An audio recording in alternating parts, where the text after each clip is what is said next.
Ya. Eh, bueno, buenas tardes a todos. Vamos a dar por iniciada la sesión de hoy, el jueves 7. Eh, Hoy día tenemos un invitado que viene del Perú, que nos va a presentar. Oh, se me cerró esto. Que Eduardo Enrique Yalán Dongo. Él, para los que no lo conocen, es docente investigador, forma parte de la Asociación Peruana de Semiótica y del Grupo de Investigación de Semiótica del Instituto de Investigación Científica de la Universidad de Lima. También es docente de semiótica en la Universidad de Lima, en la Pontificia Universidad Católica del Perú.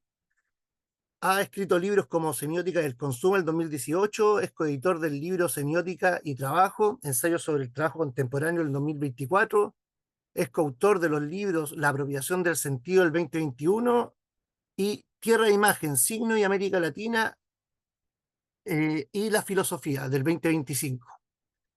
Hoy día nos va a presentar su ponencia que se titula, Eduardo, Ah, sí, aquí la coloco. Aquí está.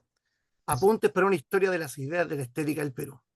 Bueno, Eduardo, ahora es todo tuyo y después vamos a tener un tiempo para preguntas y conversar.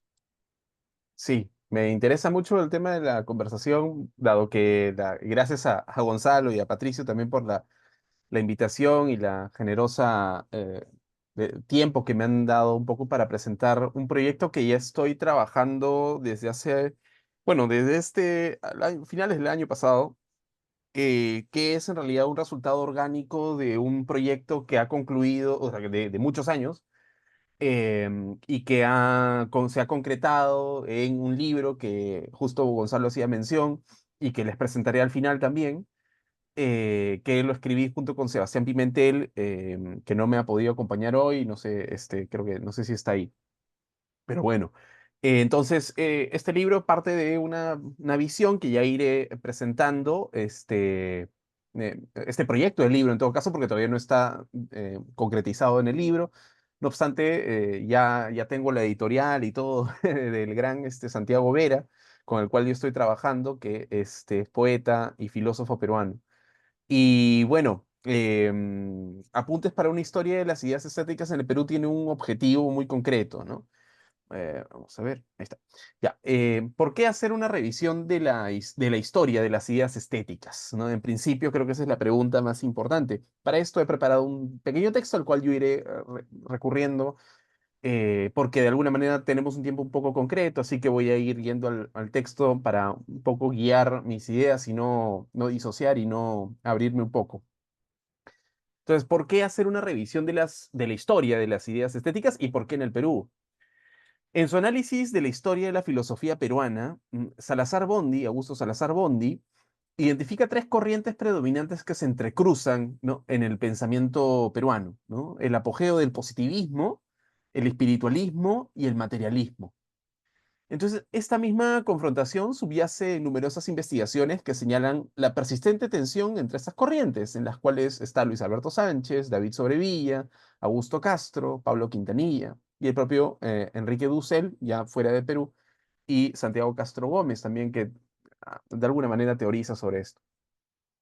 Y a estas referencias estrictas de una historia y las ideas, desde una perspectiva filosófica, se suma la innegable influencia de la historia de la estética, que marcó profundamente la creación conceptual de los filósofos peruanos. No obstante, la caracterización de Salazar con esta famosa pregunta de ¿existe una filosofía de nuestra América?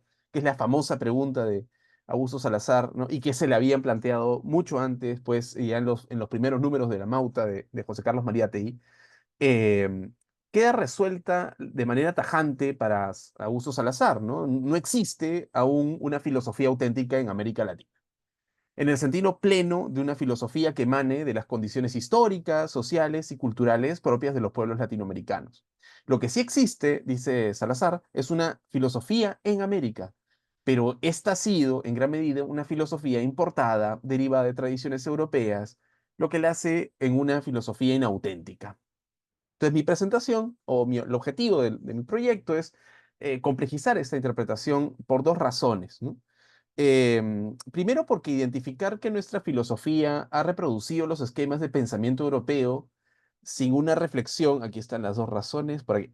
Sí, primero porque identificar que nuestra filosofía ha reproducido los esquemas de pensamiento europeo sin una reflexión crítica suficiente sobre la propia realidad supone partir de un esquema representativo donde yo, el yo occidental, es y el otro latinoamericano, que es el representador, ¿no? O sea, hay alguien que es representado, que es el yo, y un otro latinoamericano que representa, que escribe, ¿no? Que replica. Esta interpretación impide, en mi opinión, que la filosofía latinoamericana se constituya como un pensamiento liberador y genuinamente propio. Dicho de otro modo, ya en términos un poco más marxistas, toda enajenación pasa a ser asumida como inevitable y toda posibilidad es impedida. Es decir, se imposibilita el libre despliegue de esta fuerza que funciona como poder creador en los hombres, en los propios estados de dominación. Indeterminación plegada en la forma capital. Así, desde una revisión de las ideas estéticas en el Perú, mi objetivo es identificar que la creación de una serie de concreciones desestiman el determinismo para acoger la originalidad del pensamiento. Aquí llegamos al concepto de copia. En la revisión que voy a hacer o pretendo hacer de las ideas estéticas, se reconoce constantemente el concepto de copia, mímesis en el sentido clásico, canónico, pero aquí la copia tiene otro tenor, como conductor de la originalidad del pensamiento a través de las ideas estéticas en el pensamiento contemporáneo peruano. Es decir, que el concepto de copia o copiar, vamos a verlo, va a estar siempre puesto o resignificado, digamos, en la historia del pensamiento, ¿no? Peruano, en el cual yo ciertamente me voy a concentrar en el peruano, dado el tiempo que tengo. La segunda hipótesis que sostengo en el trabajo es que los filósofos peruanos del inicio del siglo XX inician su ejercicio del pensamiento no como réplica de un sistema racionalista occidental, es decir, a partir del concepto como concreción abstracta, sino que lo que hacen ellos es gestar primero como una sensibilia, ¿no? O un percepto, allanando así el camino hacia el concepto y a una atención hacia la historia de las ideas estéticas.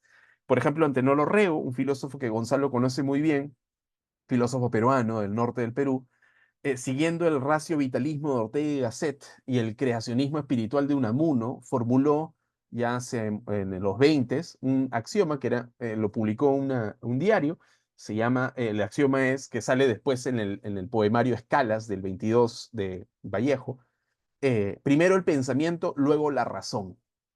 ¿No? Por eso el mecanicismo determinista de la materia, ¿no? Por eso, al mecanicismo determinista de la materia, entendemos que desde la propuesta de la filosofía peruana durante la buena parte del siglo XX fue un materialismo espiritualista. O sea, frente a ese mecanicismo, ¿no? Materialista, había un pensamiento en que nace de las ideas estéticas que lo concibe como un materialismo espiritualista. Es decir, la concepción de una tierra. La Tierra, ¿no? No es solo un suelo físico, mineral o geológico. Es una fuente inagotable de problemas donde se hunden todos los pensamientos y emergen todas las creaciones. Esta dinámica convierte a la Tierra en un espacio-tiempo de expresión y transformación, donde la filosofía se produce y conecta con una vitalidad terrenal, alejándose del claustro y la abstracción estéril. Entonces, el proyecto que tengo va a explorar cómo la filosofía latinoamericana se vincula con su particular vitalidad geológica, con su propio lugar de enunciación. El lugar de enunciación es un espacio que se construye a partir de la pregunta, pero existe al lenguaje como vida misma y existe a través de él al forjarse en la valoración del pensamiento. De este modo, la Tierra es un lugar de enunciación porque es testimonio de vida. El concepto tierra, sé muy bien que está divulgado en las escuelas francesas en los años 70 por Deleuze y Guattari, me parece, pero ya digamos, en los años 20, 30 era un concepto ingénito de la filosofía peruana, ¿no? Que nace de este arielismo, pues, de finales del siglo XIX. De hecho, aquí tengo una cita que me parece hermosa de Mariano Iberico, filósofo cajamarquino peruano, representante un poco del espiritualismo, pero una clase particular de espiritualismo, donde presenta qué es la Tierra, ¿no? A la cual yo voy a un poco guiarme para entenderlo como este gran el lugar de enunciación desde donde se construyen el pensamiento. Me parece, dice Iberico, que una concepción integral de la cultura debe considerarla como atmósfera y como tierra germinal, en una palabra como el medio vital en que crece y florece la planta del hombre. Es una atmósfera porque es un espacio pleno atravesado por fluidos vitales. Es tierra germinal porque es el humus que nutre la semilla y alimenta en su secreto nocturno la raíz. Por eso la cultura es profundidad y elevación, oscuro, secreto, primordial y aspiración hacia la luz. Y por eso también no existe ninguna cultura que no hunda sus raíces en la tierra y que no eleve sus ramas al espacio en una aspiración ascensional de universalidad y de liberación.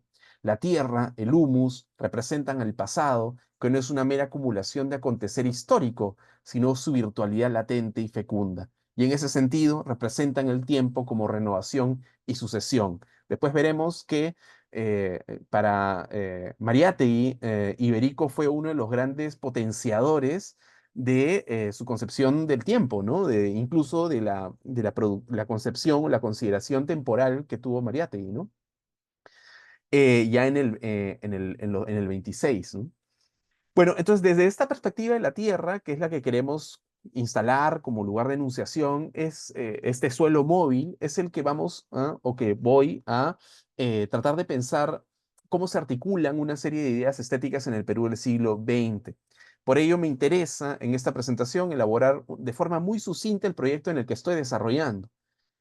Así, vamos a primero entender que por estética es el pensamiento desde la experiencia y la sensibilidad espiritual, por lo que nos interesa no una estética tradicional que busca definir lo bello o establecer las reglas del gusto, sino una crítica radical a los presupuestos filosóficos de la estética y la historia. Para ello, ofreceré un panorama general que desarrollaré, donde voy a desarrollar las hipótesis que presenté previamente en favor, pues a partir de este contexto y esta coordenada filosófica que va a considerar a 12 pensadores peruanos, de los cuales evidentemente no voy a explicar a los 12 aquí, sino que me voy a detener en 6 específicos, ¿no? Que son González Prada, Pedro Zulen, Alejandro Deustua, Marino Iberico, Antenor Orrego y José Carlos Mariátegui. Y voy a identificar cómo en esta discusión hay algunos conceptos o ideas estéticas que cooperan para pensar o para indicar o identificar o señalar de que hay pensamiento, ¿no? Hay pensamiento y hay originalidad y hay singularidad, ¿no? En el pensamiento peruano.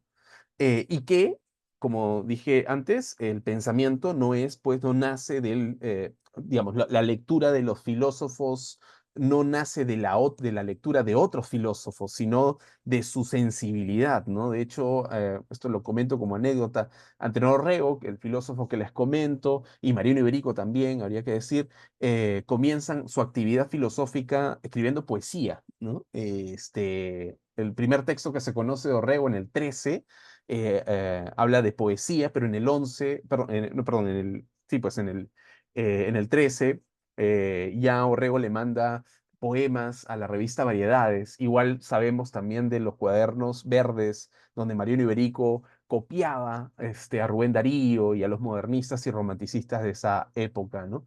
Entonces, hay una particularidad en la sensibilidad, ¿no? Digamos, hay un talante arielista también, ¿no? Bueno, entonces, voy a hacer un recorrido breve de estos autores, un poco para sostener la tesis que quiero desarrollar, esto de la copia, esto de la intensidad, un espiritualismo materialista, que es lo que esos 3 conceptos al menos que vamos a tratar de ver en los autores que voy a presentar. Entonces, así entendido, voy a comenzar primero con una caracterización breve acerca del positivismo y el espiritualismo al comienzo del siglo XX, que me parece que es un marco que me imagino compartimos, pero voy a simplemente a indicar algunas características como para colocar al primer autor. Y si estoy un poco fuera de tiempo, ahí Gonzalo me ayudas para guiarme y corregirme. Ok, entonces, Nuestro marco o el marco en el cual yo quiero pensar, antes de comenzar, de hecho, indicar de que en el Perú no hay un libro o un proyecto de libro en donde uno pueda encontrar de este modo, como lo estoy presentando, la historia de las ideas estéticas en el Perú. Lo que hay es algunos puntos concretos de Luis Alberto Sánchez, ¿no? Pero con respecto a la literatura.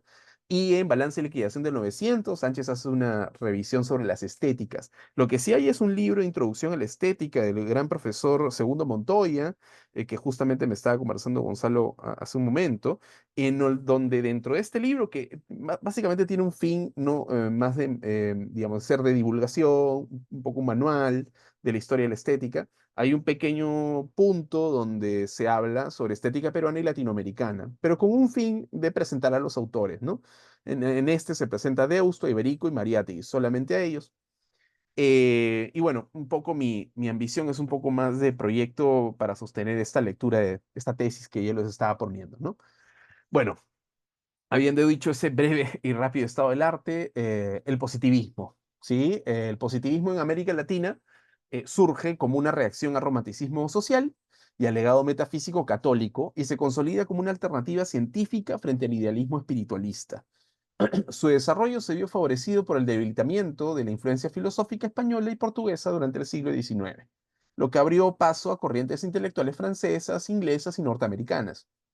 En Hispanoamérica, adoptó una orientación materialista y mecanicista, representada por figuras como Andrés Bello, Lastarria, Barreto, Constant, aunque autores como Comte, Spencer y Guyau influyeron en la región. En el Perú el positivismo más bien tuvo una presencia menos intensa, pero no por ello despreciable. Durante la República Aristocrática, comienzo del siglo XX, el positivismo peruano rompió con la escolástica y el conservadurismo religioso, introduciendo ideas evolucionistas y sociológicas. Especialmente a través de figuras como José Joaquín de Mora, Juan Federico Elmore, que divulgaron la obra de Spencer, y Antonio Barrenechea, en San Marcos Elmore, por ejemplo. Comte propuso superar el pensamiento mágico y metafísico para instaurar una etapa científica, en la cual encontró resistencias en sectores conservadores. Según Pablo Quintanilla, otro profesor de filosofía peruana que ha estudiado bastante el positivismo y el pragmatismo en el Perú, el positivismo postuló un monismo ontológico y epistemológico, básicamente en San Marcos, ¿no? Que desplazó esta idea de la intuición y el azar por una epistemología basada en la ciencia, como ya estuve presentando. Los principales, Salazar Bondi hace una distinción, ¿no? Entre los positivistas que son universitarios y no universitarios. Es una distinción problemática, a mí me parece problemática, pero la distinción que más se utiliza, ¿no? Porque señala de que dentro de los positivistas universitarios uno puede encontrar o académicos, mejor dicho, que el término correcto sería universitario, no académico como lo propone Salazar, ¿no? Que sería Prado, Villarán, Jorge Polar, el arequipeño, y Cornejo, ¿no? Mientras que los no académicos, o mejor dicho, no universitarios, serían González Prada, y ahí podríamos agregar también a Mariano Cornejo, ¿no? Entonces, vamos a comenzar primero con esto que Luis Alberto Sánchez o los otros comentadores llaman la estética del 900, ¿no? Que fueron González Prada, en el cual perteneció también Pedro Zulen, en el cual también estuvo Alejandro Deustua, Francisco García Calderón, como, digamos, filósofos que tuvieron ideas estéticas, en muchos casos arialistas, en otros no, con respecto a nacimiento del pensamiento peruano en el siglo XX, ¿no? Voy a presentar solamente a dos por temas de tiempo aquí. El primero es González Prada, ¿no? De González Prada, que es enmarcado dentro del positivismo y el modernismo, digamos, hay una serie de puntos que estoy trabajando de González Prada, o ya he trabajado de González Prada, en donde básicamente el objetivo de González Prada es señalar de que vivimos en un lugar ajeno, ¿no? Su teoría estética, su fuerte teoría estética, que es anarquista, González Prada era anarquista, a finales del siglo XIX, participó en la Guerra del Pacífico, después teorizó sobre eso bastante, y está marcado por un fuerte antihispanismo, ¿no? Entonces, González Prada considera que este lenguaje heredado, no es el hogar natural, ¿no? Y que más bien este o lenguaje generalmente hispánico anula la experiencia estética de quienes hablan desde los márgenes, ¿no? Entonces, el hecho de habitar en el lenguaje implica para él una ajenidad, ¿no? Señala él que se vive en una lengua alquilada, performateada antes de poder pensarla o decirla, ¿no? Programada antes de poder enunciar, ¿no? Entonces, en el Perú de finales del siglo XIX, esta extrañeza era básicamente el lugar de enunciación de Prada, ¿no? Tras siglos de colonización, la independencia política no significaba independencia lingüística. Y en este punto es útil también relacionarlo con Andrés Bello, quien tuvo también una reforma ortográfica importante.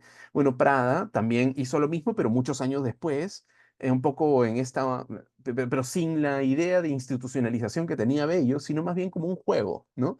De hecho, podemos conocer los libros de González Prada, páginas libres, donde en vez de G escribía con J, ¿no? Para eliminando consonantes mudas, ¿no? Castellanizando la oralidad americana. Y uno se sorprende a veces cuando ven esta forma de escribir, pero pertenecía a esta idea de González Prada de hacer una reforma ortográfica, ¿no? Y esa era parte de su propuesta estética, pero no se sacia solo con eso, ¿no? Eh, Evidentemente coincide con Bello en la necesidad de adaptar al castellano a la realidad americana, pero González Prada, aparte de toda su propuesta política, que es como usualmente se lo conoce, su propuesta estética está en que González Prada es un buen poeta, es uno de los mejores poetas que tenemos a comienzos del siglo XX, un buen modernista. Y no solamente un creador de poesía, sino también un pensante de la poesía, ¿no? Él escribe bastantes textos, bueno, bueno, Notas exóticas, que es un poemario que él escribe, exóticas, y también ese texto que es poco conocido y poco comentado, que es Ortometría, ¿no? En donde él hace una teorización sobre el ritmo y la intensidad, ¿no? En ese libro, Ortometría, González Prada analiza las métricas, los acentos, que no fijan la norma, sino que, según él, liberan el verso, ¿no? Entonces empieza a jugar con cómo el poema puede hacer explotar o hacer como una chispa, ¿no? Hacer aparecer la intensidad del ritmo, ¿no? Entonces, hay un interés cientificista en el sentido positivista de González Prada, pero es un interés que en realidad no tiene como orden o meta clausurar el ritmo y la intensidad, sino más bien hacerla la condición de la emancipación formal, ¿no? Entonces, González Prada critica a la métrica grecolatina y su imposición en el verso castellano, porque es justamente ajena a la lengua, ¿no? Él dice para él el acento y la intensidad son el alma del idioma. Entonces ahí empieza esta ciencia anarquista del verso que él empieza a construir. De hecho, muchas personas llaman a González Prada un perfecto europeo, repetía la ciencia de Europa, y aquí va el punto. En realidad, como dice Leopoldo Sea, repetir nociones europeas no implica imitarlas, sino singularizarlas en clave latinoamericana, ¿no? ¿Cómo hace esto González Prada? Porque justamente él, adoptando un poco su admiración a los franceses, rechaza la poesía como un constructo formal y empieza a hacer experimentos con la poesía, ¿no? De hecho, es conocida la entrevista que le da a Vallejo, en donde Vallejo le pregunta ¿y cómo ve usted o cuál es su actitud respecto a las experimentaciones? Y González Prada le dijo, bueno, me encantan, ¿no? Y justamente porque la ciencia es experimentar para hacer salir la intensidad, ¿no? El espíritu creador, ¿no? Ese es el verdadero sistema de González Prada, experimentar, ¿no? De hecho, Mariátegui es muy, digamos, lo considera bastante a González Prada en los el famoso ensayo sobre la literatura, pero señala de que no legó un programa, lo cual habría que poner en duda si es que lo vemos desde la perspectiva de las ideas estéticas, porque, como hemos dicho, el signo también piensa. Y en ese sentido, González Prada, al concentrarse en el campo de intensidad, en el ritmo, no es entonces una ornamentación, no es solamente un ornamento, sino es, digamos, una política, ¿no? Intervenir el lenguaje desde su pulso más profundo. Hacer que el acento de la individualidad en cada sílaba cohesione un verso es, digamos, un sistema de experimentación, ¿no? Hay una sistematicidad en el hecho de experimentar para hacer salir el acento o la intensidad, ¿no? Entonces, uno de los grandes objetivos de González Prada es justamente ver esa heterogeneidad, él identifica este polirritmo sin rima, ¿no? Que es justamente esta forma de poema en donde ya se rompe con el claustro de la forma y se empieza a hacer que el poema sea un lugar en donde las intensidades puedan tener mayor plataforma. González Prada también critica, está en contra de la evolución lingüística y la representación, ¿no? Él señala justamente que las innovaciones tienen que ser escuchadas por un pueblo, por una comunidad, ¿sí? Y no, pues, ser impuestas, ¿no? Entonces, hay algo que me interesa de González Prada para pasar un poco ya de él, que es una estética, siendo positivista él, que no está aplanando ni homogeneizando, ¿sí? Al signo respecto al referente, ¿no? Porque en el positivismo creemos de que, o sea, se cree que no, el referente, la realidad real, es aquella que tiene la última palabra y los signos solamente son, pues, marcadores que no tienen un principio de de verdad, ¿no? En Prada no es así, ¿no? En Prada más bien es que básicamente el acento y la intensidad propias de la materia, ¿no? Organizan un tipo de versificación y un tipo de materialidad sensible en el lenguaje, ¿no? Entonces hay una lógica de emancipación aquí, ¿no? Una estética. Pero claro, todavía hay un problema, ¿no? Este sabotaje intensivo del lenguaje no puede estar, digamos, aún, digamos, asumido por la comunidad, el pueblo, sino que debería de ser transmitido a través de un tutor, ¿no? O sea, hay una, digamos, verticalidad aún en Prada, ¿no? O sea, la capacidad de creación no es de un pueblo, es todavía de la individualidad, ¿no? Prada es aristócrata, anarquista, entonces hay esta visión tutelar, ¿no? Todavía. Pero aquí vemos la sensibilia, ¿no? Una sensibilidad que está crepitando, que crepita en el lenguaje, y esa es la fuente de la ciencia, ¿no? Entonces, vamos a pasar ahora a Pedro Zulem, porque ¿qué pasa con esta intensidad que Prada quería hacer salir a través de la ciencia, ¿no? Con cierta visión tutelar. Bueno, en Zulem está también, pero negada, ¿no? Eh, ¿Por qué negada? Pedro Zulem es un autor que, digamos, muy importante. Nació en 1889, falleció en 1925. Fue un filósofo, bibliotecario, un activista profundo, pionero de un pensamiento antigamonal y defensor de los derechos indígenas en el Perú. De hecho, Gonzalo me comentó que fue hace poco el profesor Víctor Masi a Chile para hacer un poco la presentación del libro, un trabajo sobre Pedro Zulem, ¿no? No obstante, en todos los textos que tenemos hasta ahora de Pedro Zulem, que no son pocos, eh, digamos, redunda bastante en la propuesta política de Zulem, su activismo, pero pocos hablan de su visión estética, ¿no? No hay, de hecho, recién yo he escrito un texto sobre Pedro Zulem que va a salir, y la estética que va a salir en la revista Tesis, espero, y trata sobre esto, ¿no? Digamos, nadie ha estudiado su estética, su teoría estética, porque la tenía, y es bien interesante, pero también negada, ¿no? Recordemos también que acá hay un tema con Pedro Zulem que en el momento en donde, digamos, el versonismo entra en Perú, ¿sí?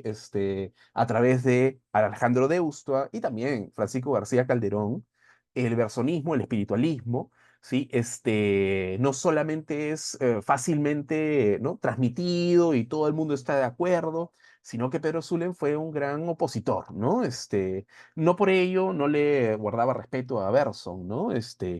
Pero fue un opositor porque vio, a mi entender, mi lectura es que no, me parece que su oposición no estaba tanto en lo conceptual, sino más bien una oposición en lo performativo del espiritualismo, ¿no? En la introducción que él hace a este famoso texto en respuesta a Bergson de la filosofía de lo inexpresable del 19, Zulen, ¿no? Señala de que, bueno, hay un montón, cito, ¿no? Mujeres, ¿no? Que parecen todas mujeres detrás de Bergson, ¿no? Se discuten los grandes cafés elitistas, y es cierto, ¿no? La introducción de Bergson no, es una introducción, el espiritualismo se introduce en la aristocracia, ¿no? Una visión aristocrática, modernista, y creo que ahí está la fortaleza del texto de Zule. Pero en todo caso, este texto, La filosofía de lo inexpresable, señala algo con respecto a Bergson, ¿no? Dice que Bergson carece de originalidad porque reproduce ideas de Schopenhauer, del psicoanálisis, del neocantismo alemán,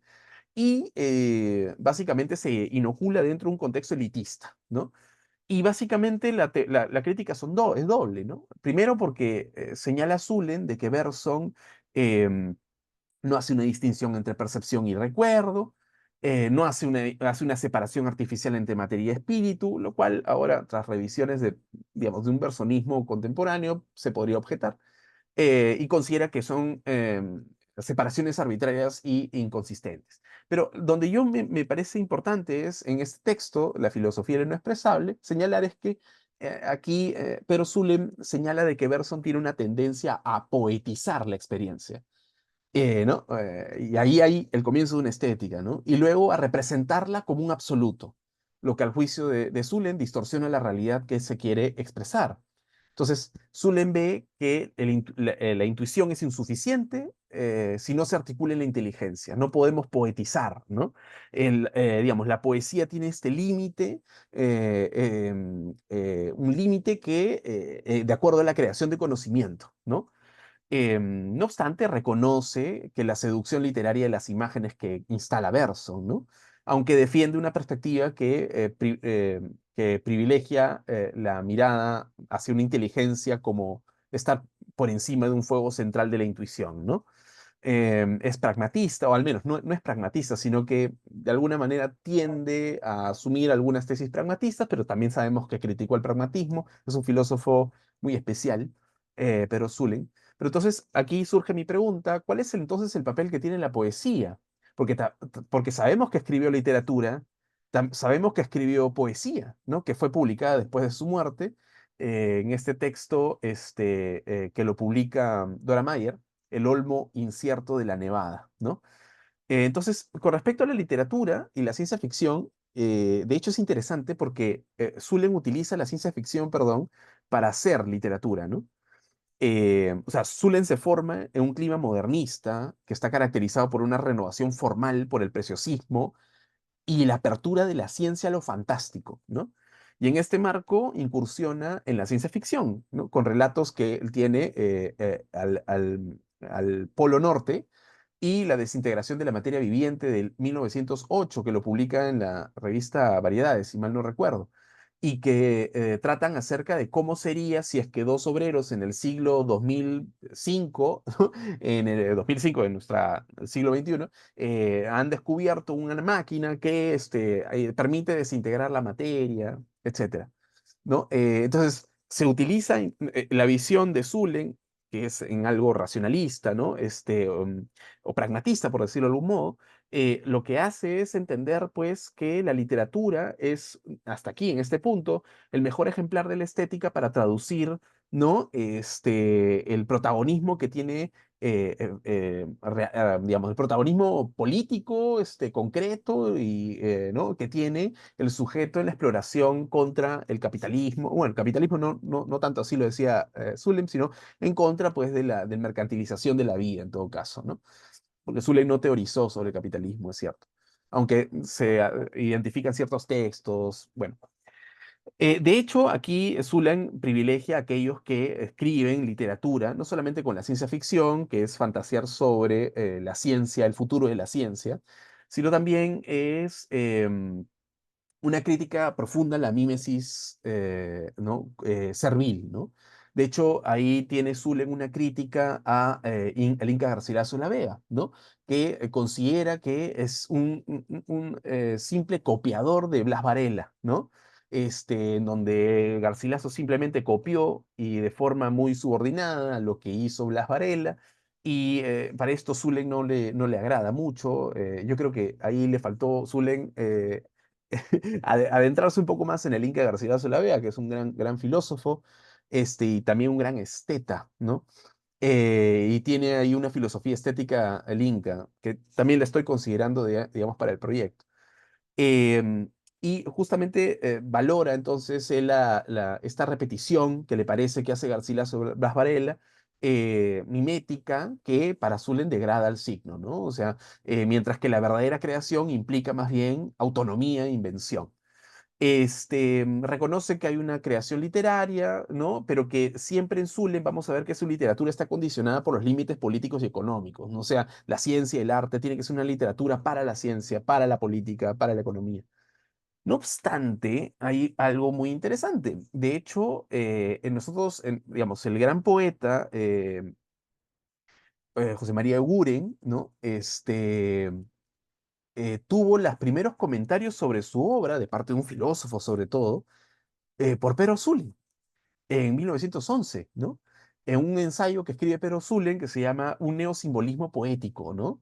Donde Zulen defiende a Simbólicas, el libro que era herético para la época, ¿no? Un simbolista de José María Eguren, ¿no? Porque recibía críticas por su oscuridad. Pero Zulen ahí, y eso es importante notarlo, hace toda una defensa de José María Eguren, ¿no? De hecho, se escriben, ¿no? Y lo interesante de esto es que Zulen, en esa defensa, es muy elogioso con respecto a la poesía, ¿no? Porque él dice que la poesía transforma la materia y los espíritus en signos, porque hay una aparente contradicción aquí, noto yo una aparente contradicción aquí en este rol que le da la poesía con lo que dijo antes sobre Bergson, ¿no? La poesía no es un camino hacia la racionalización, pero sí transforma la materia y espíritu en signos. Pero entonces, ¿cuál es el rol de la poesía, no? O sea, Zulen acepta que la poesía tiene una imagen como fuerza expresiva sin pretensión epistemológica, pero en realidad no tiene pretensión epistemológica la poesía. De hecho, si revisamos un poco El Olmo Incierto de la Nevada, que es un libro de poesías al que Zulen no le dedicó, digamos, una atención para publicación, se publicó después, pero se entiende que fue escrito entre 1921 y 1922, y ahí Zulen, vaya que sí, la poesía piensa, ¿no? Porque cuando uno lee los poemas de Zulen, no solamente hay referencias políticas en algunos poemas, sino también hay pensamientos, conceptos, ¿no? De hecho, vemos en su poesía el concepto y la temática constante de la errancia y el ritmo, ¿no? La poesía es un vagabundeo vital, ¿no? Que oscila entre fatiga y despertar, ¿no? Abandono y perseveración, que es justamente el motor estético de su filosofía política, ¿no? El ritmo, que no es solo formal, sino también existencial y político, ¿no? También está el concepto de la natalidad, ¿no? Esta idea de la errancia del ritmo está muy relacionado en el poema aparece esta temática de la natalidad, ¿no? Que está relacionada a la figura materna, ¿no? La natalidad es la fuente de la esperanza, el renacimiento, la voluntad, la vida, errar y recomenzar como base de la creación estética. Eso está en sus poemas del 21 al 22 y también en sus escritos pragmatistas donde ya referenciaba a Peirce, el filósofo norteamericano. Entonces, en Zulen, la poesía sí piensa, ¿no? La estética piensa y sí crea un concepto. Entonces aquí, de hecho, se ha hecho poco, investigado poco el rol que tiene la poesía, porque se enclaustra, o sea, se marca justamente en el pensamiento que tiene contra el versonismo y su consideración sobre la estética, ¿no? Esta errancia naturalista, panteísta, parece contradecir, habría que estudiarlo más, en mi opinión sí, la expresión y lo inexpresable que le achaca a Verso, ¿no? Pero bueno, entonces hay una importancia en la estética aquí en Zulen que me parece relevante. Y bueno, ahí yo paso rápidamente porque me imagino el tiempo estamos, pero volando. Digamos, no sé cómo voy con el tiempo, Gonzalo, creo que estoy mal, ¿no? Sí, pero dale unos 7, Ah, ya, ok. 8. Ya, ok, ok, ok, perfecto. Entonces sí, me interesa más para hablar. Bueno, yo había preparado más extensión para Deusto y los siguientes, pero ahí es donde nace el espiritualismo, o al menos llega el espiritualismo con una estética diferente, ¿no? O sea, el espiritualismo sí tiene como base el concepto de que la estética es el fundamento de la creación del valor, ¿no? Deusto es un filósofo muy incomprendido, en muchos casos mucha doxa, se ha construido una doxa que viene de Basadre y habría que decirlo también, creo que para su época está bien justificado, pero digamos, para ahora habría que revisitarlo, la crítica que le hace Mariátegui a Deusto, ¿no? Lo presenta como un conservador cuando no lo fue. No obstante, Deusto tiene una filosofía que él trajo a Bergson al Perú, ¿no? Una filosofía donde la estética es la que se construye como fondo dentro de la experiencia en general, ¿no? O sea, no es la moral la que hace posible la emancipación o la direccionalidad de la libertad del sujeto, sino es la estética, ¿no? Porque la experiencia estética es la que permite justamente la, eh, la libertad, ¿no? Es la experiencia la que permite digamos, que el sujeto se apropie vivamente de la propia tierra y que así pueda formular un valor libertad, ¿no? Entonces, hay muchos conceptos en Deusto, pero los principales creo yo es que es un gran precursor de lo que es, digamos, la imagen, el concepto de imagen, ¿no? Deusto señala de que la interioridad, muy bersoniano él, no, la interioridad consiste en esta experiencia que uno tiene con la naturaleza, ¿no? Donde uno es contemplador de lo contemplado, pero esa relación de contemplador-contemplado, dice él, se establece por una relación de apropiación, pero también de copia. Su contemplación es creadora, porque uno mira la naturaleza para copiar. Copiar es transformar, dice Deusto. Y aquí hay algo muy importante. En las estetas espiritualistas de comienzo del siglo XX en el Perú, el concepto de copia no es mímesis, no es calco, sino en Deusto está en su teoría estética, es transformación en lo que yo voy a llamar doblez, ¿no? O sea, uno dobla aquello que está copiando. El hombre dobla la naturaleza en el arte, proyecta su propia forma sobre ella, generando un espejo transformador. Esto es lo que Deusto llama idealización.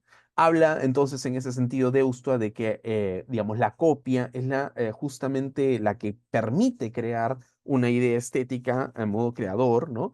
Y posteriormente las ansias de libertad, ¿no? Y axiología, la filosofía del valor. Hay mucho que decir sobre Deusto, pero digamos, lo que me interesa señalar, al menos ahora, me interesa conversar más con ustedes, es esta invención de la mímesis, ¿no? Que también está en Bergson, pero aquí ya se replantea para la exigencia de una moralidad, ¿no?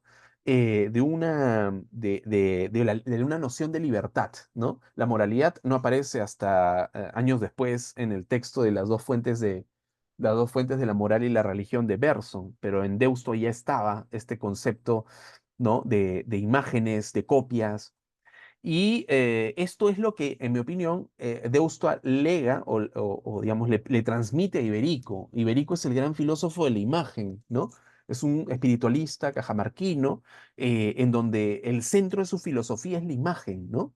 La imagen contra el racionalismo, ¿no? Entonces, en Iberico, la imagen es sumamente importante porque hace que la contemplación sea un acto activo. Yo leí hace algún tiempo a Rancière en la estética que él señala, ¿no? Que y lo mismo, ¿no? O sea, la contemplación no es un acto pasivo, sino es básicamente activo. Bueno, lo mismo decía Iberico en los 20, ¿no? O sea, la imagen justamente tiene una posición antipositivista, aunque él fue en momento positivista, porque lo que hace es rescatar en el juego de símbolos la traducción de una experiencia espiritual, ¿no? Entonces, Iberico, que ahí podemos relacionarlo con un cierto, una, digamos, visión plotiniana, lo que hace es identificar, pues, que los símbolos encarnan y las imágenes encarnan una experiencia vital y espiritual, ¿no? Iberico le gustaba mucho la poesía, le gustaba mucho la pintura, y eso es algo importante, ¿no? Porque aquí ya la imagen empieza, ya no en Deustas, imagen y audiovisual, Y a Iberico también, ¿no? La experiencia estética es imagen y sentido audiovisual, ¿no? Lírica, ¿no? Y música, ¿no?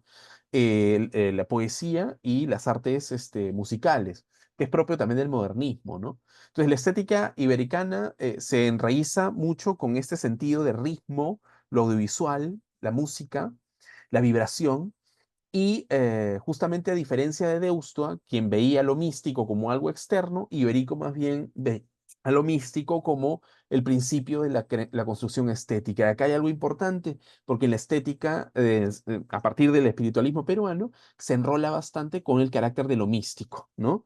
El arte comparte con la mística este carácter de lo indecible, pero que puede ser expresado a través de imágenes y ritmos, ¿no? Audiovisual, ¿no?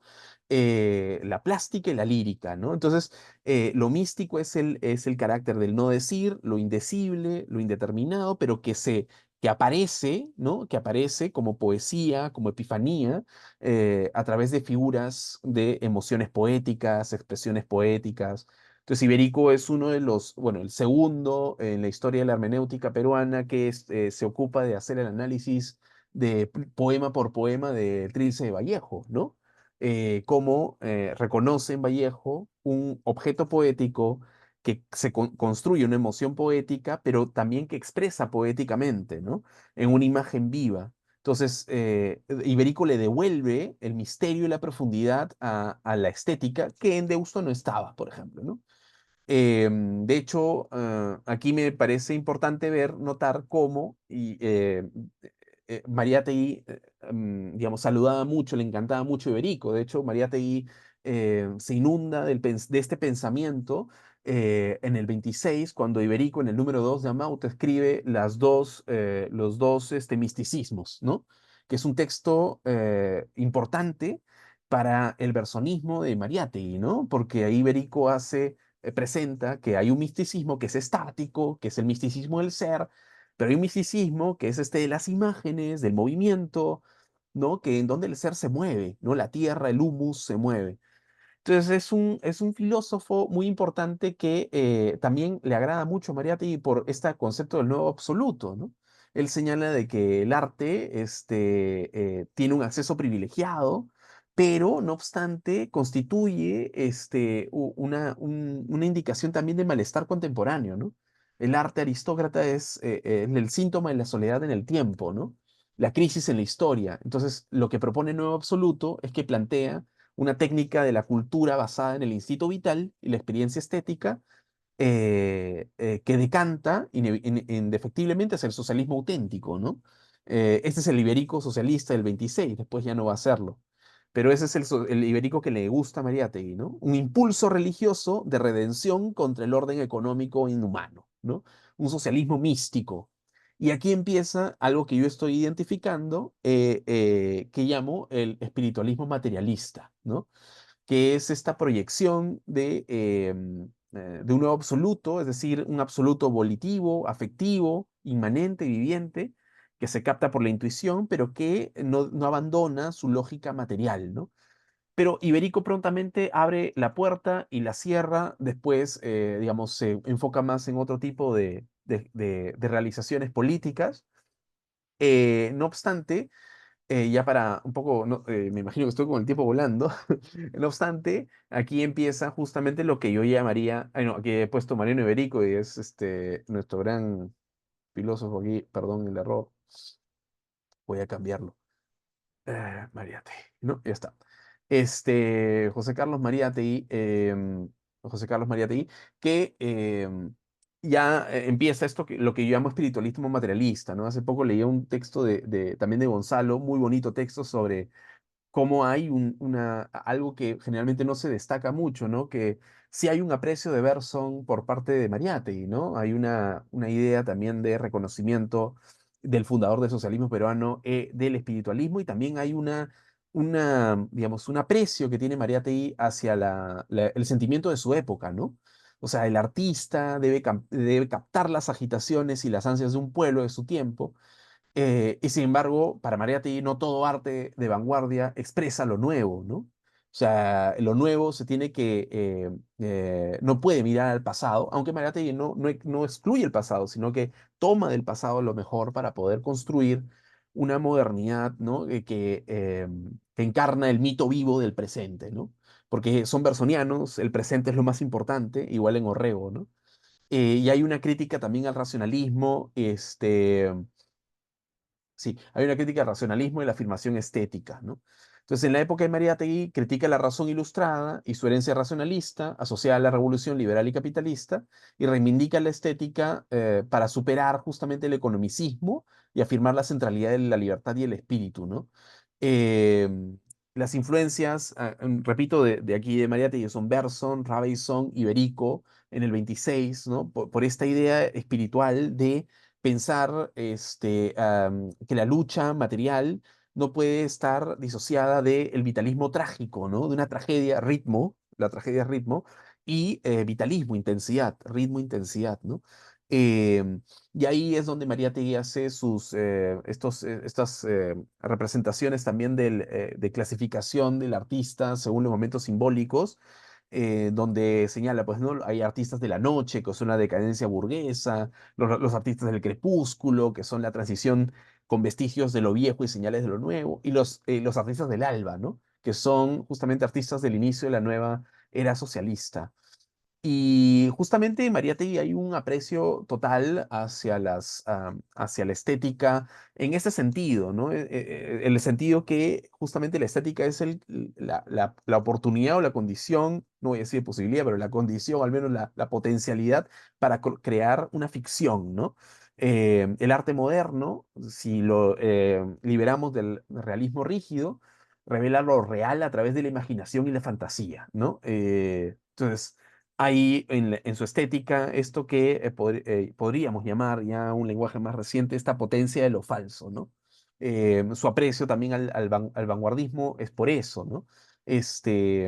Aunque no todo vanguardismo le parece a él que es aplaudible, el dadaísmo, por ejemplo, le parece que es un producto de la decadencia, no obstante guarda respeto hacia al superrealismo, ¿no? Y bueno, me interesa de Mariátegui este arte del alba y cómo el materialismo no es un economicismo simple, ¿no? Como a veces, pues, algunos lectores que quieren entender, ¿no? O sea, es decir, que es un puro economicismo, ¿no? Un puro economicismo, un mecanicismo y eso es el marxismo. No, no, en Mariátegui hay un aprecio hacia la intensidad, ¿no? La intensidad, que es lo que yo estoy llamando rápidamente aquí, el tema de la espiritualidad, ¿no? Del socialismo espiritualista o el materialismo espiritualista, que en mi opinión, y ya con esto cierro, no quiero tomar mucho tiempo, se refleja bastante bien también en Antenor Orrego, ¿no? En Orrego es un filósofo del norte del Perú, que es muy digamos, conocido, me imagino, por la obra de Gonzalo, que hizo una buena lectura sobre Orrego.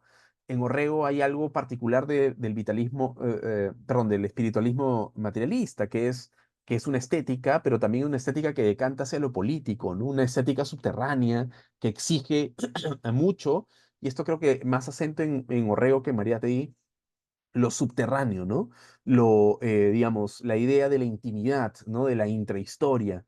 Y de hecho, Orrego es un filósofo que ahorita es el objeto de mi tesis doctoral, en donde el concepto de lo oscuro, lo interno, lo subterráneo, se encarna mucho como estética, se encarna mucho en las actividades políticas que tenía, ¿no? El espiritualismo materialista nace en cárceles, ¿no? En persecuciones, ¿no? En una interioridad subterránea que Orrego vívidamente, biográficamente, la encarnó bastante bien, ¿no? Si bien, de hecho, por eso critica mucho Orrego, y aquí está el concepto también, el otro concepto que me interesa nuevamente señalar, esto de la copia, critica mucho el marxismo soviético porque considera él que es dogmático en tanto su copia es fidedigna. En cambio, lo que tanto Iberico, Deustua, Mariátegui, Orrego, Zulen, ¿no? Y Prada, lo que todos estos filósofos están haciendo es tratar de pensar que la copia no es una representación,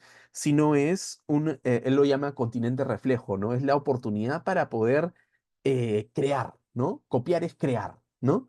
En el sentido en que la mímesis produce una estética sin interioridad, pero el doble es lo que produce justamente una idea de originalidad, ¿no? Em, es decir, por ejemplo, y con esto voy a irme siglos atrás a Orrego, el propio Inca Garcilaso de la Vega, cuando él, según Zulen, copia a Blas Varela, en realidad no lo está copiando, está creando, ¿no? Cuando escribe el Inca Garcilaso de la Vega o hace traducción, él inocula imágenes ¿no? propios de la oralidad, propio del iconismo, que hacen que las imágenes que está creando Garcilaso sean suyas, ¿no? Entonces, volviendo otra vez al siglo XX, lo mismo está pasando con esto de no es ni calco ni copia, ¿no? O sea, es ni calco ni copia el máximo lema de la estética peruana o de las ideas estéticas peruanas en el siglo XX, ¿no? Entonces es lo que yo llamaría, pues, esto, el espiritualismo materialista, ¿no? Que está en Orrego también y que articula justamente la idea de pensar que no podemos caer en un determinismo económico si no se trata de un materialismo, digamos, centrado en la fuerza creadora, en el trabajo como potencia anímica. Materialismo es política, espiritualista es la estética propia, ¿no? Es la potencia anímica, ¿no? Es la idea de una materia que intensivamente reformula para Orrego el espectro marxista dogmático, ¿no? Y que me parece interesante se produce, al menos en esta época. Hay mucho que quisiera contar del de Orrego, pero creo que sería otro, otra otro espacio.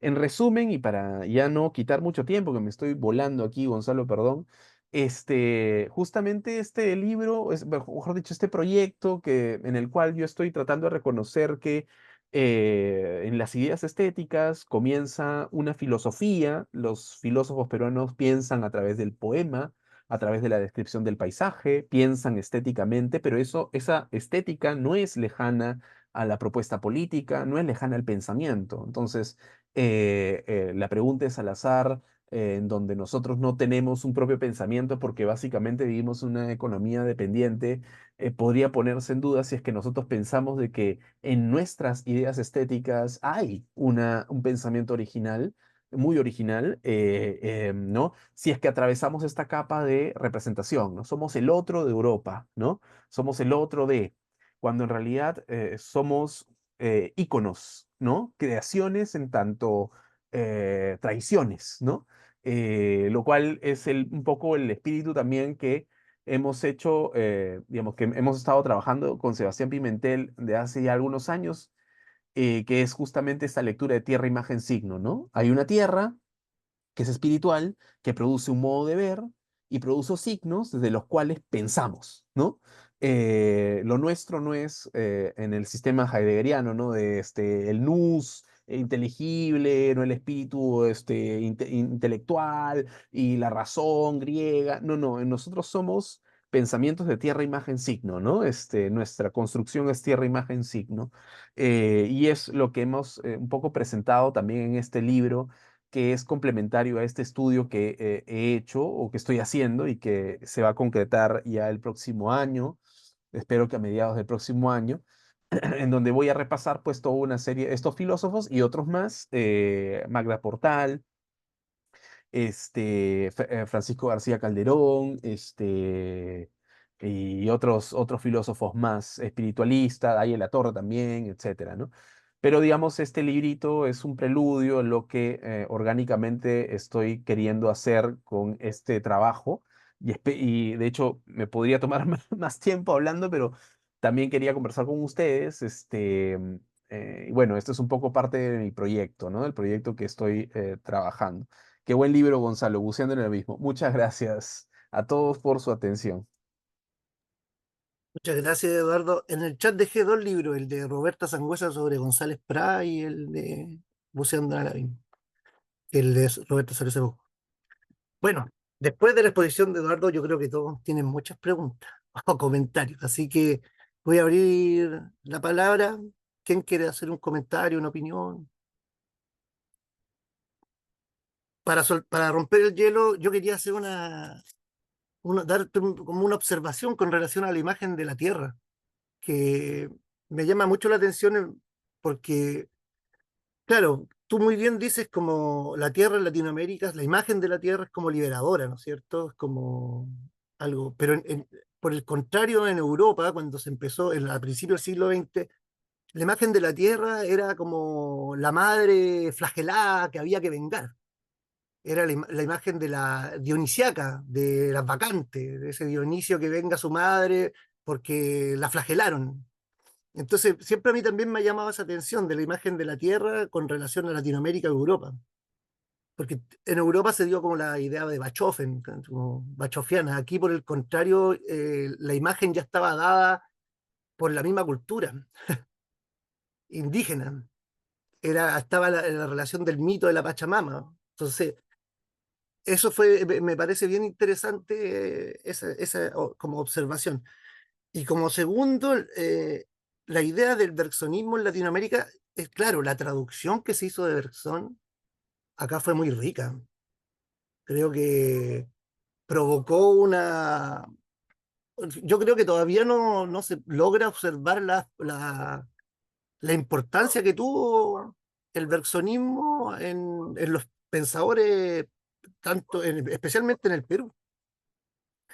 Y me llama mucho la atención esa idea del materialismo espiritualista, porque en Bergson también está esa especie como de materialismo espiritualista, pero él cuando entiende la crítica de la abstracción, su materialismo se daría en tanto, no en tanto como la materia, sino que en tanto la acción del cuerpo, de la construcción, de la acción de la combinación de distintas formas, que es por ejemplo lo que muestra Orrego, como tú bien dijiste, en su milagro estético, que es la mezcla de todas las razas, de lo negroide, los chinos, latinoamericanos, o sea, el indio, todo mezclado y todo en una constante acción.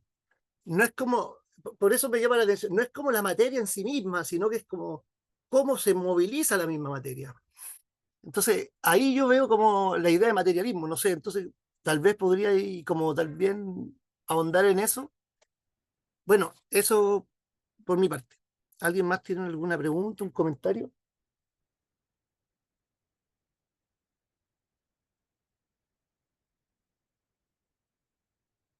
¿No? Ya. Yo quisiera Entonces, comentar algo, Eduardo. O sea, gracias por tu presentación. Yo también soy de la Católica, pero 30 años o 40 años antes que tú, de antropología. Eh, en toda esta discusión que siempre hemos tenido en Perú, y yo no vengo de la academia, vengo del trabajo de campo, vengo de años de trabajar en la Amazonía, es este dilema, y que tú lo expresas muy bien, que copiar es crear. ¿Sí? Tu buena interpretación de que cuando Garcilaso copia a Blas Valera, lo recrea. Y yo creo que atrás de eso hay una idea que todavía es resistida en la academia, que tuvo una emergencia en los 70 y después volvió a caer en desgracia, y es la aceptación de nuestro mestizaje. O sea, yo creo que toda esta discusión se simplificaría enormemente si aceptáramos que como continente primero fuimos colonizados. Y aparte, 90% del pensamiento académico es producto de la colonización. ¿Sí? Ahora, una idea extremista, como proponía Sendero, por ejemplo, era limpiarlo, deshacerse de todo eso. La otra es lo que tú propones, que copiar es crear, es aceptar el mestizaje, aceptar que estamos creando algo nuevo. Entonces, me pareció muy, muy interesante esa idea y creo que tiene un largo recorrido para desarrollarla, ¿no? sí, sí, sí. Y gracias, gracias Eduardo, mi tocayo, mi tocayo. Eh, voy a contestarle primero a Gonzalo, que hizo anotaciones bien, bien interesantes. Gonzalo, tú has profundizado muy bien en lo reo, de hecho, y también me encantó tu texto de María T.I. La relación con Bergson, ¿no? Y sí, como señalas, la imagen del espiritualismo de Bergson, al menos cómo se introduce en América Latina, me parece, mucho más rico en tanto que lo traducen desde el humus, desde la tierra, vamos a decirlo, que en lo que se hace en Francia, ¿no? Porque en Francia el bersonismo se cerró con la muerte de Bergson y no fue hasta Deleuze que fue reabierto el caso Bergson, ¿no? ¿Por qué? Porque Bergson era el sujeto que no solo perdió en el debate con Einstein, sino que es perfectamente recluido en la aristocracia, muy elitista, y cuando Deleuze lo reinterpreta, me parece que se abre un camino nuevo para Bergson, pero en realidad aquí Bergson incluso tuvo dos contactos con filósofos digamos, latinoamericanos, ¿no? Y uno de ellos fue con Mariano Iberico, ¿no? Mariano Iberico recibe una carta de Bergson en donde que Bergson le saluda, lo saluda y le dice sobre su tesis doctoral, ¿no? Que le había dado Francisco García Calderón la tesis, ¿no? Entonces, y la interpretación que tenemos del espiritualismo es con mucha mayor conciencia material, si quieren, en el sentido en que lo estábamos comentando con Eduardo, ¿no? Como acción, como pragma. Eso es uno, sí, ¿no? Después el tema de la tierra, sí, es súper interesante también ver cómo la tierra en el discurso europeo, o esto que ya llaman ahora, ¿no? El norte global, ¿no? Es un discurso en donde se construye la tierra con relación a los nacionalismos y a los fascismos, ¿no? Y no solamente la tierra, sino la mística. ¿No? Ella, recordemos a Lukács y su visión con respecto a lo místico, ¿no? O sea, lo místico es ¿no? Un juego aristocrático de la élite que no coadyuva hacia la revolución, sino más bien está secuestrado dentro de un discurso nacionalista fascista, ¿no? La mística. En cambio aquí no, ¿no? La mística en el sentido de Iberico, por ejemplo, y del mismo Rego, tiene un sentido de natalidad tierra, ¿no? Muy distinto. No se puede utilizar el parámetro ahí de Lukács para apreciar la mística que hay incluso en Mariátegui, en Iberico y en Orrego, ¿no? Y en mismo Vallejo, ¿no? Vallejo era un recontra místico, ¿no? Vallejo era el gran místico. Entonces son místicos, filósofos y poetas, ¿no? Que no es la mística ni la tierra de cómo se trabaja en Europa, ¿no? Entonces, en ese sentido, sí, la tierra tiene un carácter más virtual, ¿no? Y bueno, y para un poco, claro, comentar, sí, esto de materialismo espiritualista es que justamente me parece un buen ángulo para una respuesta hacia cierto mecanicismo y cierto economicismo que aparece después de la época después de Mariátegui, ¿no? O sea, con Rabines se instala en el socialismo peruano, ya se borra este tema de la fe, de la espiritualidad que estaba en Mariátegui y empiezan a desarrollarse economicismos. Los filósofos ya parecen científicos sociales, ¿no? Ya no hay esta noción de estética, de espiritualidad, ¿no? Es básicamente la programación economicista, ¿no? Lo que prima. Y entonces ahí viene un poco la subtrama de mi proyecto, ¿no? Que es un poco la visión de un espiritualismo materialista. Era interesante para María Tigo, lo fue para Mariano Iberico en el Nuevo Absoluto, lo fue también para el aprismo, en parte de Orrego, que fue el ideólogo del aprismo, que estuvo en esta época gestando una práctica política importante, ¿no? Eh, y me parece como un antagónico a este economicismo en el cual a veces leemos, pues, porque claro, se cree que el trabajo enajenado digamos, es la única realidad del trabajo. No obstante, hay un poder creador. El propio Marx decía, ¿no? Hay un poder creador. Claro, Marx no decía que eso era espiritual, pero hay un poder creador que está siendo succionado por el trabajo enajenado de la propia forma capital. Entonces, hay una indeterminación o hay un poder latente y no puro economicismo, ¿no? Y creo que eso lo puedo notar bastante en las ideas estéticas en el Perú. Y para contestar a Eduardo, sí, hay una noción de mestizaje en la cual yo estoy, digamos, mi perspectiva está tratando de releer, ¿no? Porque no se trata del mestizaje en sentido de que hay de pura imagen signo, ¿no? O sea, no es un mestizaje que esté operando desde un discurso que quiera blanquear a todo y finalmente anular cualquier identidad. No, no, es un mestizaje que tiene tierra, ¿no? Es tierra, imagen, signo, o sea, la mezcla, la copia no puede abandonar a su denotatum, a su tierra. Yo soy semiótico, tenemos una especie de noción a veces cuando pensamos en el signo, ¿no? O sea, el signo es algo que representa un elemento ausente. Por ejemplo, podemos ver, no sé, este, la fotografía de Mariátegui, no sé, ¿no? Y podríamos decir, bueno, ese no es el Mariátegui, un dibujo de Mariátegui, ese no es el Mariátegui real murió, ¿no? Y ya está, ¿no? Entonces es una representación. Pero en la visión que yo les estoy trayendo aquí es que en realidad esa fotografía, que creo que también está en Deusto, en Iberico, en Mariátegui, esa fotografía no es calco ni copia, sino más bien esa fotografía es una fantasía nueva que le está seleccionando elementos del denotatum, del referente, y está creando algo nuevo, ¿no? La fotografía de Mariátegui es otro Mariátegui, es su doble, ¿no? El doble es estos como encontrar algo que se parece, pero que en realidad es un gemelo malvado, ¿no? Un elemento de traición. Entonces, lo que yo noto en la estética, en las guías estéticas peruanas es esa constante repetición del concepto de doblez, doble.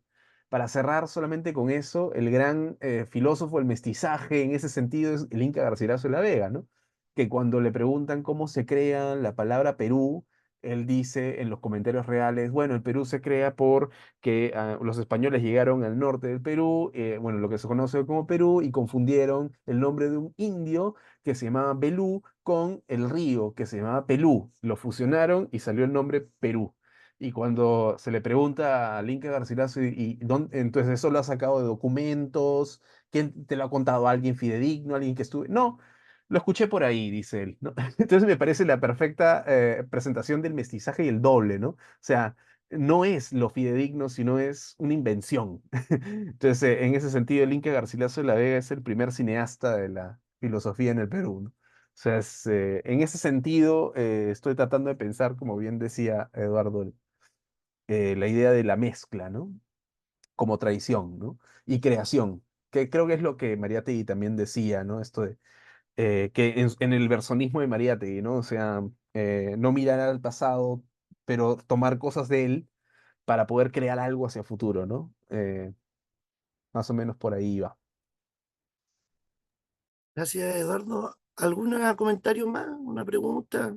¿Aló? ¿Me escuchan? Rodrigo, Sí, sí, estimado. Muchas gracias por la presentación, Eduardo. Muy, muy, muy, muy interesante para alguien que no es versado en aquello y ese pensamiento filosófico peruano. Pequeña la pregunta.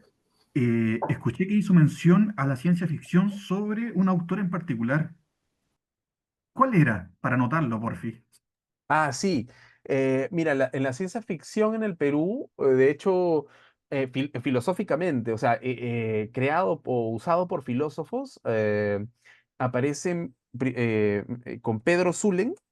Sí, ahí te lo sé, que era muy, Pedro Zulem, este filósofo peruano, que escribió tres textos de ciencia ficción, artículos chiquitos, que eran muy devotos sobre el Verne, ¿no? Esta idea de Verne, de la ficción, él la coge mucho, pero la usa justamente porque él es pragmatista, o al menos ciertamente pragmatista, pero Zulem y entiende la ciencia, o sea, la literatura y la ciencia como posibilidad de pensar el futuro, ¿no? Científicamente. Y el otro que utiliza también ciencia ficción, que se ha estudiado poco y que también estoy justamente metido en esto, es un filósofo que aquí está, como se dice, cancelado, que es Clemente Palma. ¿No?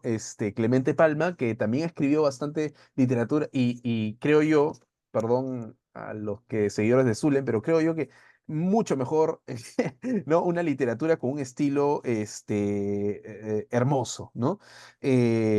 A Clemente Palma, que tiene bastantes textos de ciencia ficción, ¿no?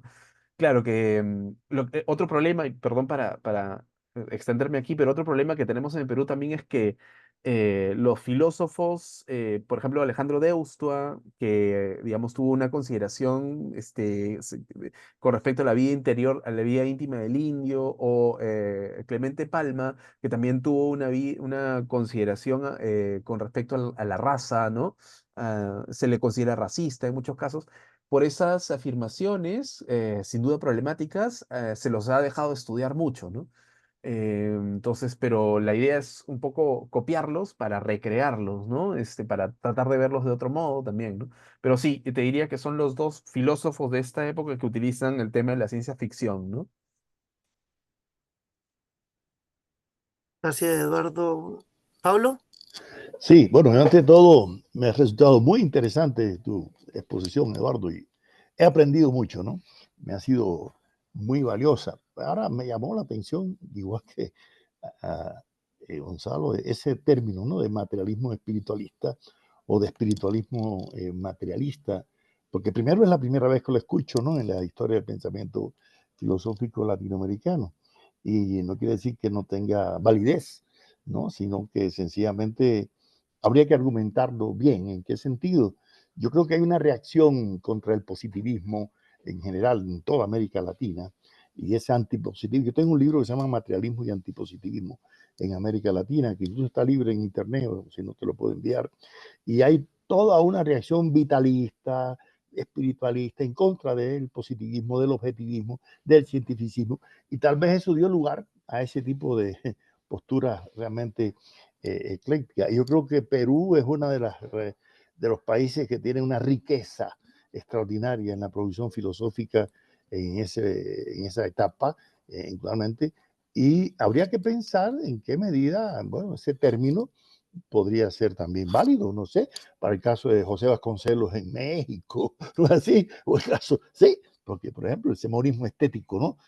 De Vasconcelos, pues puede parecerse al de Deustua, ¿no? Por ejemplo, ¿no? O puede parecerse al de otros pensadores que también, ¿no? Reaccionaron contra, incluso hasta los propios positivistas como Enrique José Barona en Cuba o José Ingenieros terminaron criticando el positivismo, ¿no? Y enfrentándose. Y tú mismo decías, ¿no? Y Ibérico empezó también siendo positivista, y muchos de ellos, ¿no? María González Prada, etcétera, pero al final se dieron cuenta de las limitaciones que tenía ese objetivismo en todo el pensamiento latinoamericano. Y tal vez ahí se produjo una de las mayores riquezas de toda la producción filosófica latinoamericana, ¿no? En esa crítica, ¿no? Al positivismo en general, que lamentablemente no siempre la orientación marxista fue a la altura de Mariátegui, al contrario, se mantuvo muy por debajo, incluso posterior a la muerte de Mariátegui, ¿no? Lamentablemente ha sido así. Pero no, realmente te felicito, me ha sido muy valiosa tu exposición. Gracias, Pablo. Ahí justo estoy viendo tu texto, Razones del positivismo y el antipositivismo sui generis. Lo voy a leer con gusto, ya lo tengo Así. aquí. Y sí, yo creo que también hay, solamente para acotar, un rol importante de José Enrique Rodó, ¿no? O sea, Rodó ahí está la crítica brutal hacia, ¿no? Hacia esta idea utilitarista, mecanicista de el imperialismo norteamericano, ¿no? Pero también está el paganismo y también está esta crítica que no se le aceptó a Nietzsche, porque en Europa Nietzsche decía Dios ha muerto, pero ni Mariátegui, ni Orrego, ni Iberico, ni Rodó le aceptaron a Nietzsche eso, ¿no? Entonces es bien interesante cómo, claro, les gustaba mucho Nietzsche, ¿no? La muerte de Dios, pero la muerte de Dios no fue no fue algo que ellos asumieran, ¿no? Siempre hubo esta posición muy tajante con respecto a la espiritualidad, ¿no? Entonces, por eso que en Latinoamérica hay algo bien interesante que sí quiero explorar y voy a leer textos sobre esta idea que estoy tratando de pensar que es esta poder creador en el trabajo o espiritualismo materialista, ¿no? Que más o menos es Ahora, lo que... fíjate, ya que mencionas a Rodó, es interesante que la crítica que hacen a los positivistas, y Rodó es un ejemplo de eso, sin embargo, no toman una postura nihilista ante el No, positivismo. Al contrario, Rodó dice, tenemos que reconocer que somos sí, hijos, ¿no? Del positivismo y aprendimos a la crítica de los sí. absolutos y el valor, ¿no? de lo relativo, así que encuentran el núcleo racional también, ¿no? De ideas en el positivismo, aun cuando ellos pues, critiquen. Y eso sucede también en Vasconcelos, en muchos otros pensadores Sí, sí, sí, un sí, poco sí. más. Reconocieron los Elisa, valores también. O sea que sin positivismo no hubiera habido antipositivismo. Claro, sí, exactamente. E incluso los positivistas peruanos eran, por ejemplo, Javier Prado, eran católicos, ¿no? O sea, Javier Prado, o sea, o sea, no eran los positivistas europeos, lo que voy, ¿no? No, O sea, eran totalmente, estaban pervertidos por el humus latinoamericano, ¿no? Sí. claro, Eduardo, claro. hay una pregunta de Elisa. Hola, Eduardo, gracias por la charla. Sí tengo una duda, igual bien desde la ignorancia. Como que justo estaba leyendo hace poquito Biología del fascismo, justamente de Mariátegui, y me pareció, a pesar de que yo conozco más o menos, ¿no? Como la heterodoxia del pensamiento de Mariátegui, la importancia del mito, no sé, la utopía, etcétera, justamente hay muchas como frases que me hacen de alguna manera pensar si es que eh, justamente un Mariátegui más abierto, como más, lo que estáis diciendo, más, como por ejemplo más materialista, espiritualista, o con una conciliación más de la arte y la literatura, fue posterior o no a este texto, porque por ejemplo, voy a leer específico ya, una parte dice, ni el arte ni la literatura, está hablando ¿no? también de, justamente hace todo un recorrido como contexto, ¿no? Como está hablando del fascismo, y hace una relación entre el fascismo y la estética, y específicamente ¿no? de D'Annunzio como de alguna manera representante ¿no? de este espíritu y esta estética fascista. Pero entonces él después dice, te leo, ¿no? Ni el arte ni la literatura, a pesar de su megalonomía, dirigen la política. Dependen de ella, como otras tantas actividades menos exquisitas y menos ilustres. Y después en otra parte dice, que también está hablando también como justamente de una poesía de D'Annunzio, y dice, pero la historia no tiene como escenario el mar, sino la tierra, y como asunto central la política y no la poesía. La política que reclama de sus actores constante y metódico con la realidad, con la ciencia, con la economía, con todas aquellas cosas que la megalomanía de los poetas desconoce y desdeña. Está heavy, está como, entonces no sé si es como que me pregunto a propósito de todo lo que se me estaba hablando, como que, ¿qué le pasó? O sea, será como, no sé si alguien conoce más la obra de Mariátegui, también Sí. pero Sí. Claro, o sea, yo creo que ahí no deja de tener sentido lo que dice, porque me parece que está entendiendo al arte o a la poética como reproductores de un modo de producción, ¿no? Perfectamente mercantilista, capitalista. No obstante, y eso es muy, muy interesante lo que dices, porque claro, hay que precisar también, ¿no? De forma muy fina que hay dos nociones o hay dos consideraciones de Mariátegui sobre el arte, ¿no? Una en donde tiene este arte decadente, burgués, ¿no? Pero también hay un arte del alba, ¿no? Auroral, ¿no? Entonces me parece que ahí se podría situar en este arte de la noche, decadente, que sí, ¿no? Entonces, hay un texto que desarrolla bastante bien eso, que es lo escribió el gran Tito Castro, Augusto Castro, que se llama Mariátegui y la estética, que está en un libro que se los puedo pasar, Aventuras Mariátegui. Que creo que es el único texto, no hay muchos textos de Mariátegui y la estética, a pesar de que se está publicando ahora su obra, literaria, ¿no? Acaban de publicar hace poco el libro de Mariátegui, y los poemas de Mariátegui tampoco no se han publicado. Creo que Gonzalo, tú estuviste metido en la publicación de un pequeño texto de poemas, ¿no? Me parece. Sí, con Patricio hicimos una compilación de textos de poemas, cuentos, Claro, obras de sí, teatro y una novela. Se los subo. claro, claro. Ese, por ejemplo, porque eh, eh, por ejemplo, hay un investigador peruano, Thyssen, en el cual yo estaba hablando y me decía, sobre las poemas de Mariátegui, sobre la creación estética de Mariátegui, o sea, se ha investigado y se ha publicado poco, ¿no? ¿Dónde están los poemas, no? Justo Gonzalo hizo una buena selección, la otra vez la vi, no sabía que estaba en PDF, pero sería bueno tenerlo ahí.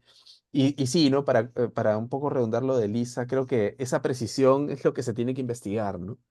Esa doble consideración, ¿no? Del arte de la noche, el arte del alba y el arte del atardecer, ¿no? En Mariátegui.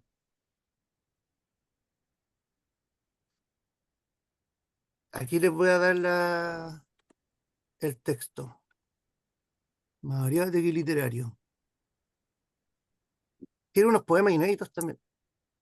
Sí. Sí, sí vi. Ahí Oye, está. ¿te puedo hacer una consulta? También en Perú, pero más posterior a los trabajos a los autores que tú estás nombrando, después vino una recuperación, digámoslo, iconográfica y también política de Tupac Amaru. O sea, Ah, hay como una fuerza, una potencialidad y también, que uno puede decir, una recuperación de una tradición política, estética, pero también identitaria, y que la vuelven a recuperar y forman todo de nuevo un nuevo eh, desarrollo político para un proyecto nacional, digámoslo así. O sea, hay una recuperación, uno puede decir, hay una recuperación desde arriba. ¿Cómo tú observas también esa mirada que se da a veces, uno podría decir, de una estructura de dominación muchas veces y que quiere rescatar una sí. figura Eso, contestataria en el fondo? sí, sí, eso se dio en la década de los 60, finales de los 60, comienzo de los 70, en el que Jesús Ruiz Durán, que fue un diseñador gráfico a cargo del gobierno militar de Juan Velasco ¿Ya? Alvarado, Mm, hizo esto que ustedes lo pueden buscar, de hecho, en Google, se llama Pop Achorado, ¿no? Hazlo, Pop Achorado, y que utilizó justamente la imagen de Tupac Amaru como un símbolo de reivindicación de una clase oprimida, ¿no? Con una temática fuertemente ligada a la tierra, ¿no? A la terrenalidad, ¿no? Y a la natalidad, pero emancipadora. Y sí fue hasta ahora, hasta el día de hoy, es muy reproducida la imagen en ese sentido. O sea, no se ha mercantilizado ni se ha pervertido ese sentido proselitista, político, ¿no? No obstante, y ahí sí es interesante notar de que en el gobierno de Velasco estuvo involucrado justamente Augusto Salazar Bondi, ¿no? Que tiene, o me parece a mí, lo que yo quiero estudiar es justamente esta, o sea, la pregunta que todavía no he emprendido el camino hacia ello, pero me he hecho, es ¿cuál es la teoría estética de Augusto Salazar Bondi? ¿No? ¿Hay una teoría estética o hay un pensamiento estético en Salazar Bondi? ¿Qué pasa en los 70 en el Perú, ¿no? Con respecto a esta, ¿hay una correspondencia que uno puede notar en el pop? Realmente terrible todo lo que está pasando, ¿no? Le prendió el micrófono a Sara Beatriz. sí, Ah, ya. ahora, dale, dale. Sí, bueno, eso, ¿no? Eso. Pero sí, sí, sí fue un elemento de emancipación importante en el imaginario, ¿no? Esto del pop achorado, ¿no? Y que tiene mucha relación, y ahora lo están relacionando mucho intelectuales peruanos con Benjamin, ¿no? O sea, la teoría estética de Benjamin, ¿no? Esto de la reproductibilidad de la obra, y qué pasó en los 70 a partir de ese entonces. Y hay un investigador peruano que se está ocupando de eso, que es Mijail Mitrovich, ¿no? Esta relación la relación de los 70, la estética, la reproductibilidad no solamente con Velasco, sino otras imágenes, ¿no? Y la relación con Benjamin, ¿no? Más o menos por ahí. Eduardo, Sí, para cerrar ya con la Sí, última. gracias. Es un tema que podríamos hablar toda la tarde, pero el uso político de lo inca tiene una larga historia en el Perú. Yo te podría decir, por ejemplo, en la etapa de la emancipación, Castelli, que fue la primera avanzada militar que vino de Argentina hasta pasa por Bolivia, y hace leer la Declaración de la Independencia en Tiahuanaco en lengua aymara y quechua. Y se propaga un mito que va a través de toda la costa y la sierra que habla de la llegada del Inca Castelli. O sea, a Castelli le dan el estatus de Inca. Estos eventos del Inca están muy relacionados a movimientos anticoloniales, a movimientos de resistencia, algo que en antropología hemos estudiado mucho con el movimiento de Tupac Amaru, no solamente, pero el anterior, el de Juan Santos Atahualpa en la selva. La próxima les comparto un ensayo que escribí sobre eso, sobre el incanismo, pero el incanismo de los 70, como tú bien lo dices, Eduardo, fue no solo Ruiz Durán, también todos los ideólogos de Sinamos, ¿no? Del Sistema Nacional de Movilización Social, y sacan este famoso frase que dice Velasco en su primer discurso: campesino, el rico no comerá más de tu pobreza, ¿no? Y eso se vuelve una idea fuerza de la revolución y se le atribuye al Inca, se le atribuye a Tupac Amaru, lo cual es apócrifa, no corresponde para nada a Tupac Amaru, pero hay un uso político, pero es interesante que esto no fue nuevo, sino que aparece recurrentemente en historia del Perú durante los últimos 400 años, ¿no? Y es interesante que digamos, para última idea que te quería comentar, cuando tú decías que Garcilaso de alguna manera inaugura esta forma de pensar de la creación, yo también lo pondría a Antonio de León Pinelo, El paraíso en el Nuevo Mundo. O sea, cuando desde una perspectiva de la Iglesia vuelve a los mitos sudamericanos y justifica que el paraíso estuvo en el Amazonas. Entonces mirando hacia atrás, hay mucho material y hay muchas ideas que nos pueden dar pistas sobre que hay una fuerza de ideas que parten de los mitos, partan de las historias étnicas.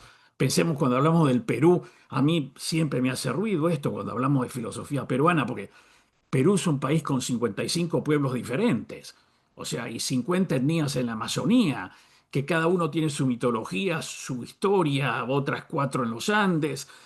Y nada, siempre me hace ruido esto de cuando hablamos del Perú, que no estamos hablando sino de este producto mestizaje de Lima, ¿no? Y del mundo académico. Y para terminar, quería recordarte una frase muy linda de Macera, no la tengo textual, pero la idea es que dice que la historia del Perú es lo que se calla, lo que se sueña y lo que se miente.